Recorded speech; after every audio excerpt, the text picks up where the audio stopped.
नमस्कार साथियों।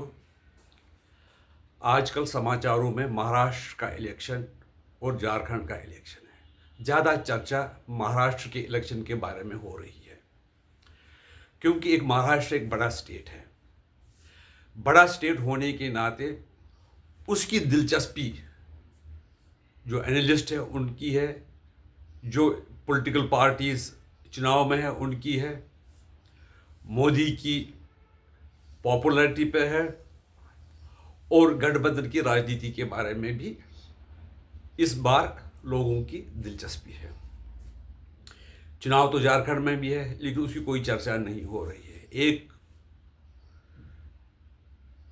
इलेक्शन का एक हिस्सा तो झारखंड में हो गया है। आज फाइनल वोटिंग है, तो 23 को नतीजे बताए जाएंगे।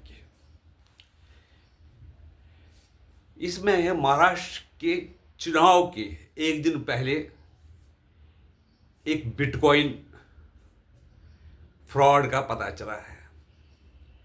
फ्रॉड कितनी सच्ची है कितनी झूठी है वो तो जांच के बाद ही पता चल जाएगा। बताते हैं कि उसमें 235 करोड़ का फ्रॉड हुआ है, और वो जो पैसा बिटकॉइन से जमा हुआ है वो इस चुनाव में लगाया जा रहा है।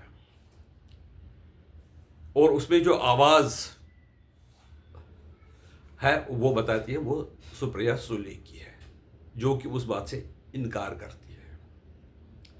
जांच के बाद ही पता चलेगा कि सच्चाई क्या है। लेकिन भारत में जो बिटकॉइन है वो वायलेंट करेंसी नहीं है, इसलिए ये मामला बड़ा सीरियस है। उससे हमारे देश में जो ट्रांजैक्शन होंगे उसको रिजर्व बैंक रेगुलेट नहीं कर पाएगा, तो इसमें से जो गलत ट्रांजैक्शंस हैं, देश की खराब जो चालें चलेगी, उस ऐसे बिटकॉइन ट्रांजैक्शन चल सकती है। दूसरा है विनोद तावड़े के बारे में, उनके खिलाफ भी FIR दर्ज हुई कि उनके जिस होटल में वो गए थे उसमें 9 लाख 9.5 लाख रुपये बरामद किए गए हैं। वो विपक्ष पे ये इल्ज़ाम लगा रहे हैं कि ये मेरे खिलाफ साजिश है, और उसका भी चुनाव आयोग जांच कर रहा, तो उसकी जानकारी भी हमें मिलेगी। लेकिन अब हमें देखना है ये जो दोनों प्रकरण हुए हैं उससे वोटिंग पे क्या कोई फर्क पड़ेगा। वो आज एग्जिट पोल में और पूरा एग्जैक्ट पोल में 23 तारीख को पता चल जाएगा। इसी तरह से दूसरा समाचार है मणिपुर का। है वो छोटा स्टेट है, लेकिन वह बड़ा सेंसिटिव स्टेट है। उसका बॉर्डर म्यांमार से मिलता है, और म्यांमार में आजकल आपको पता ही है बहुत अफरा तफरी चल रही है।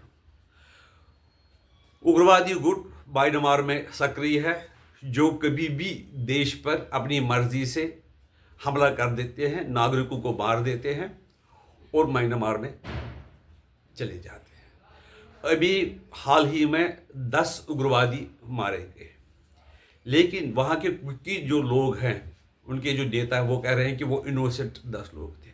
उसके खिलाफ उन्होंने कल कॉफिन मार्च भी निकाला था, और सरकार को कहा कि वो इम्पार्शल इसमें जांच करे।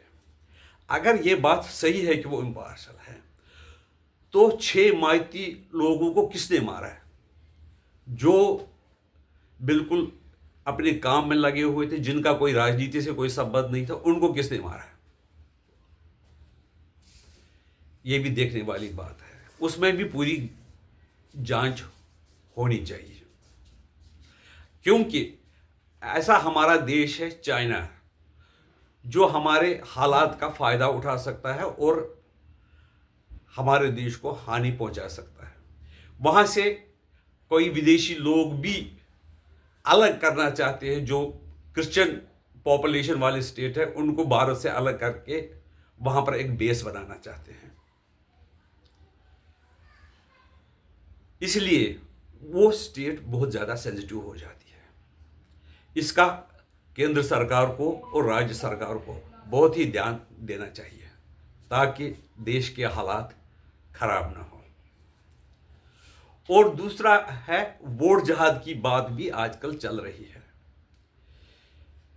कि कोई मौलाओं ने, जिसमें खास है सज्जाद मोमानी या सज्जाद नोमानी, उसकी 17 मांगे हैं कि ये 17 मांगे हमारी मान ली जाए तो हम महाविकास आघाड़ी को वोट देंगे।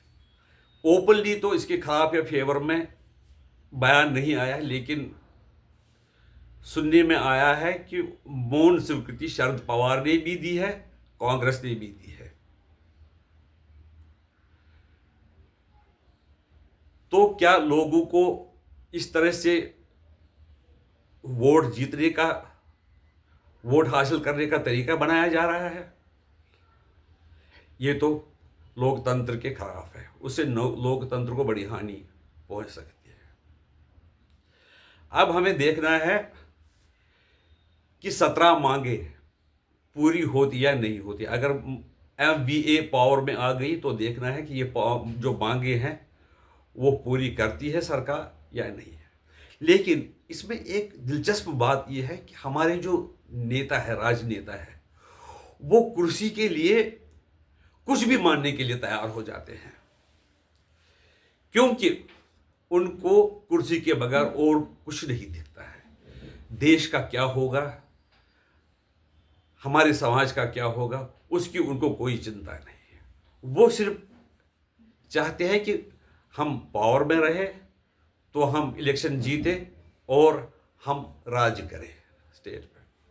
उसे उनको फायदे भी होते हैं, उनके अपने अपने लॉबीज होती है, उनको वो फायदा भी दिला सकते हैं, इसलिए भी वो ज़्यादा इलेक्शन में रहना चाहते हैं, जीतना चाहते हैं।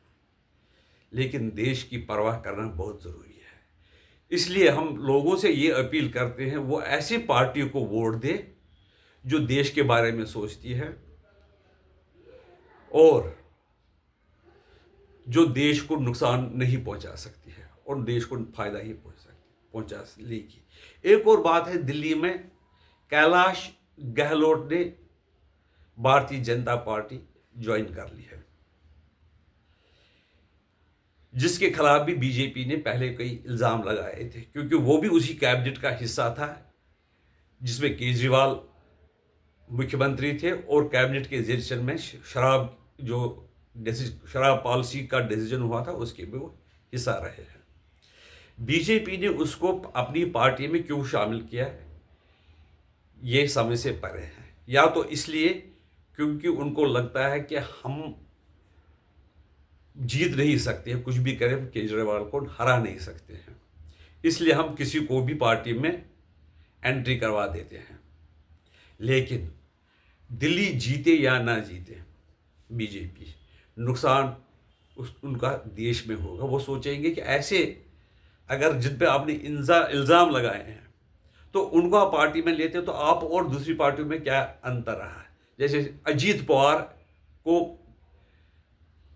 महाराष्ट्र में अपनी गठबंधन में शामिल किया तो उसका भी कई लोग कह रहे हैं कि ये पार्टी जो पहले पार्टी विद डिफरेंस थी, सिर्फ अब बाकी पार्टियों की तरह एक जैसी है। आपकी राय इसमें क्या है तो बताइए। हमारा निवेदन ये भी, हमारे चैनल को सब्सक्राइब कीजिए, लाइक कीजिए और शेयर